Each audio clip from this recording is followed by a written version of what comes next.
guys. This is Soul Daniel Jones here in the Vortex with the Maverick himself, Dr. Judkins. An honor to be here with you. Yes, sir. And so we're here in Burleson, Texas at the Regal Movie Theater, and I've actually been here before. I actually grew up just down the street practically, and it's just really interesting because out of all the years I've probably spent here, nothing like this has really even happened. So it's just really interesting for you to be able to come, and you're hosting the premiere of this feature-length documentary, Finding Noah. So could you tell us a little bit about what that is? Yeah, Finding Noah is it chronicles the expedition of Greater Ararat in eastern Turkey in search for the Ark. But basically, we really wanted to take a middle-of-the-road approach with the film, and not just about trying to find the Ark, although that is our mission, but chronicle the journey about the men and why they would even go look for the Ark. So it's a group of intrepid explorers on a journey. In the story, we realized at the very front that the story couldn't just be about the Ark. It has to be about the journey. So we really didn't want to take sides in the film. We tried to shoot a middle-of-the-road approach with the film and give people the history and then working up to the current research and what we were doing on the Eastern Plateau. So that's really part of what the film is about, is to chronicle that journey of finding Noah. Oh, it's really fascinating. So I'm sure everyone's really excited to be checking this out, but you have to tell us, what does it feel like to know that your work is being shown in theaters all across the country? Oh, yeah, it's really odd because none of us knew the film was going to happen. We actually all signed on, and then about 3 months later, the film crew signed on to do the film. So none of us knew that this was going to film. No one did it because of the film, because that wasn't even in view for 3 months. These men signed up, and most of them, as you saw, or as you will see, most of them have climbed multiple times, several times. This was my first time to climb the mountain, but these men keep coming back with a purpose and with a mission. And so they're dedicated for a cause such as this. And we really wanted to show that this was normal men who steps out of their normal lives. These are pastors and archaeologists and architects and, people from just normal walks of life. But they step out of that role for 2 months and leave their families to go on a perilous journey. And that's the story really about Finding Noah. Oh, it seems really incredible. It's focused around this anomaly, which is on Mount Ararat in Turkey, and it seems to be a large wooden structure. And you've been investigating this for some time, and you've written a book, The Quest for Noah's Ark. What has your experience been like in going on these expeditions and the process of making this documentary?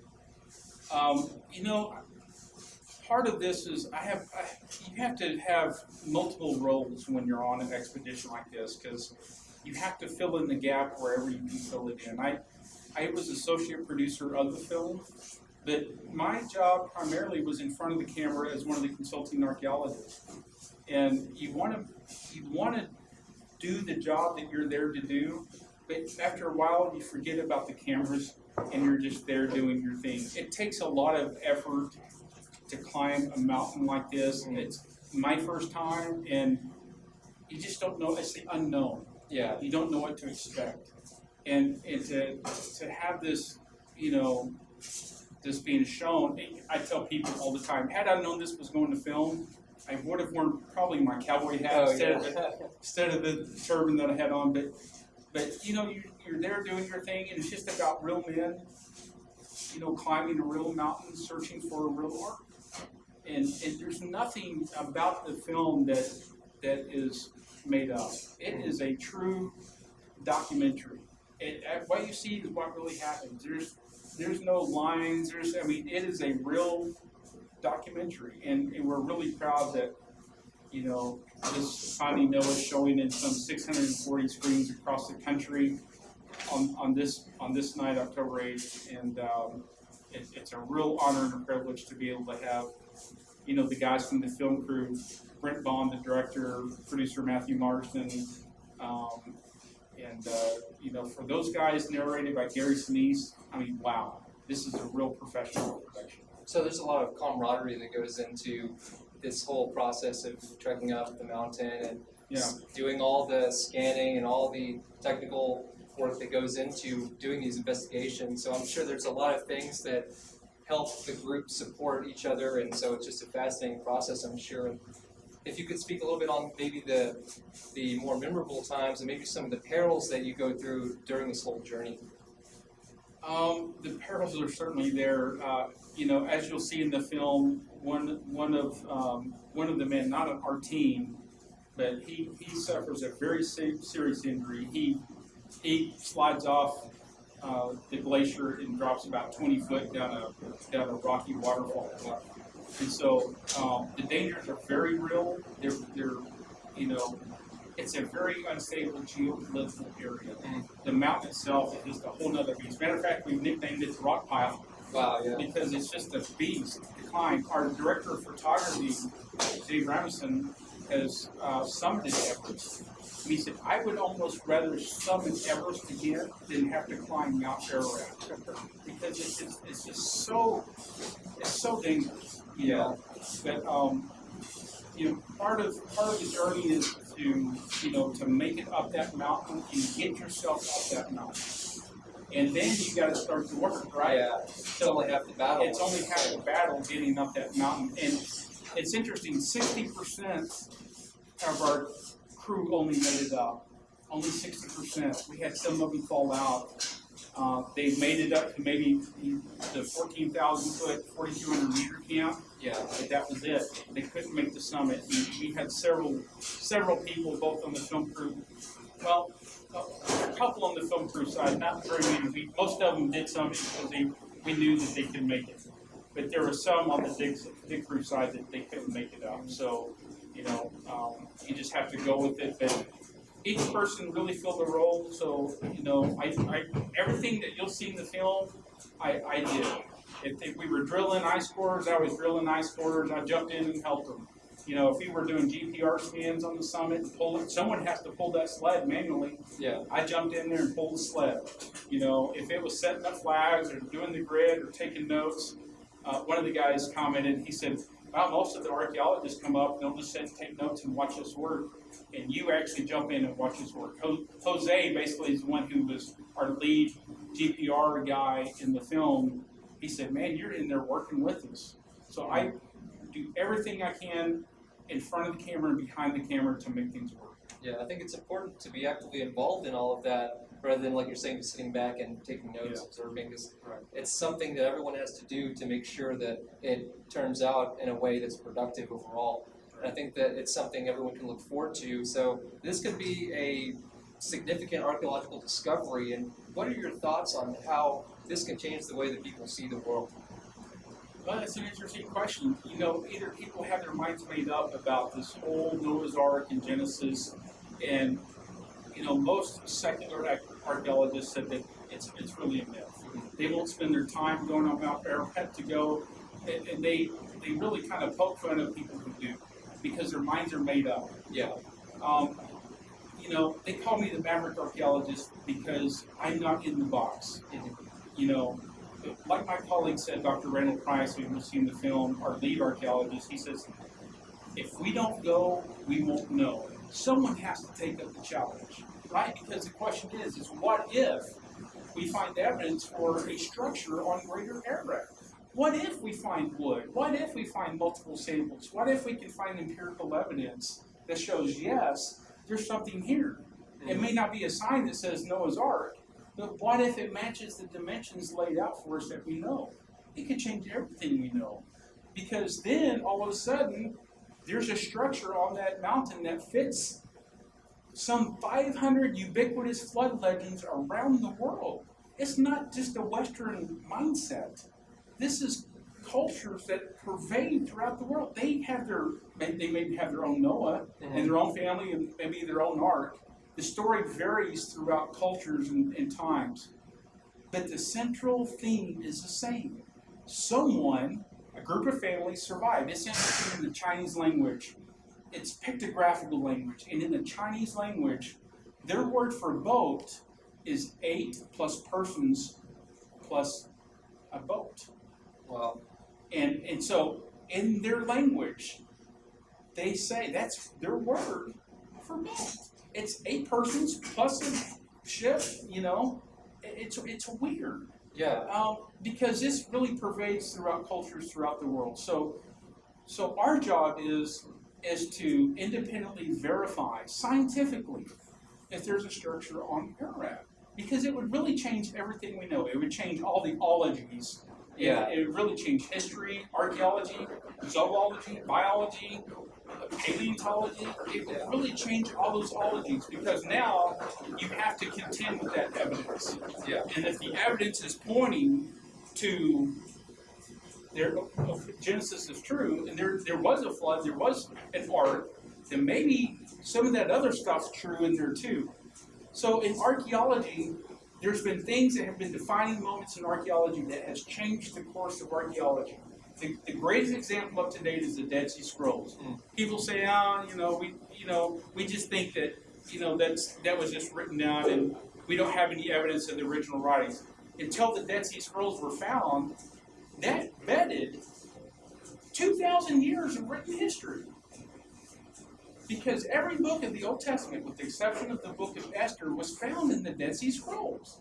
Well, that changes everything that we know.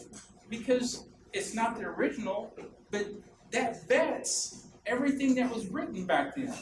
In archaic Paleo-Hebrew, some of it was in the modern block writing, but some of it was in Paleo-Hebrew. Paleo-Hebrew went out of favor in 500 BC. So the Dead Sea Scrolls changed everything we know. They said the Hittites never existed, yet we found evidence of the Hittites. They said you would never find King Herod or evidence of him or his tomb. In 2006, we found King Herod's tomb. Bam. What do you do with that? There's been multiple archaeological evidences found outside of the land of the Bible that have confirmed extra-biblically the stories of the Scripture. So we have to ask ourselves, history and artifacts and things that we're finding outside of the land of the Bible, yet again confirming things that have been written a long time ago. Does that mean that history is true? So we have to ask ourselves, either we believe it for the evidence or we don't. And some people are going to say, well, it doesn't matter what you find. I already have my mind made up. It doesn't matter. It's not about changing people's minds. So as an archaeologist, I tell people, I don't try to convince you of anything about what I believe. I believe what I believe because I believe it for myself. I've looked at the evidence. I've convinced but my job is to present evidence and put it out and say, this is what we have, this is what we know, and it may not be a complete picture. Sure. Oftentimes in archaeology, it's not. But this is what we have. Make up your own minds. And if the evidence is leading you to a conclusion that challenges your presuppositions about life, then so be it. I've had a lot of my sacred cows slaughtered because we should be open to challenges. And I think it's important. So let's reverse that. If the ark's not there, what does that do to my belief? What does that do to me? It doesn't change anything for me. Because if it's not there, it's not there. But at least I can say, I went and looked. Yeah. I went and climbed that rock pile that we call Greater Ararat. And some people just write it off. So I know everybody can't go, but for the people who say, well, you just don't, my job is to go. Yeah. And it changes the conversation when you say, you know what, I've actually been to Ararat, I've climbed that mountain, and here's my experience. Here's my firsthand knowledge about it. And you're reading stuff off the internet. Sure. Yeah. So it really changes the dynamics, but it doesn't matter what, if they find it on Mount Judy in Iran, it'll be okay. Yeah. It'll be okay. I'm not dogmatic about it, but I'm just saying we have to go search for it, and it would really change everything if we found, solid empirical evidence that we can bring independent geologists, independent archaeologists in and go, here it is. You may not have the same conclusions, but if we can match it up and show that empirically this is a structure on Ararat, then I think it would change it. Definitely. I think it gives people the incentive to actually, like you're saying, make some kind of investigative effort themselves rather than just sit back and just baseless conclusions from maybe things on the internet or something that they've heard in rumors. But it's really interesting because this is a very great opportunity for people to come and get firsthand experience from you about what all is going on there. For those who weren't able to make the screening in person tonight and they'd like to find out more about Finding Noah and your work, where can they go? You can go to findingnoah.com. You can see all the film trailers. You can get all the information about the explorers in the film. There's going to be much more on the DVD. It's going to early release in 2016, hopefully, and there'll be a lot of extras on the DVD. But you can go to findingnoah.com, and we should have it up there about the DVD release, and then it'll go through the normal distribution channels through cable and Netflix, etc.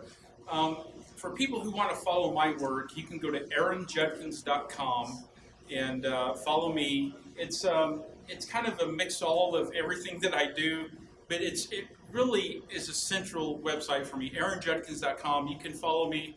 The work I've done in Peru. We filmed Watchers 8 with L.A. Marzulli. In Peru, I studied the elongated skulls there, and that's what the journal is about. You can see the documentary I did called Hidden Mountain, the Los Lunas Mystery Stone, which is a pretty neat documentary. It's about a Paleo-Hebrew out in the New Mexico desert. Wow. So that's a documentary. There's lots of good things. There's a lot of good content on the site, but my forte is really, trying to expose or put out the forbidden archaeology. Yeah. That's what I like to call it, the out-of-place artifacts, the things that don't fit in mainstream.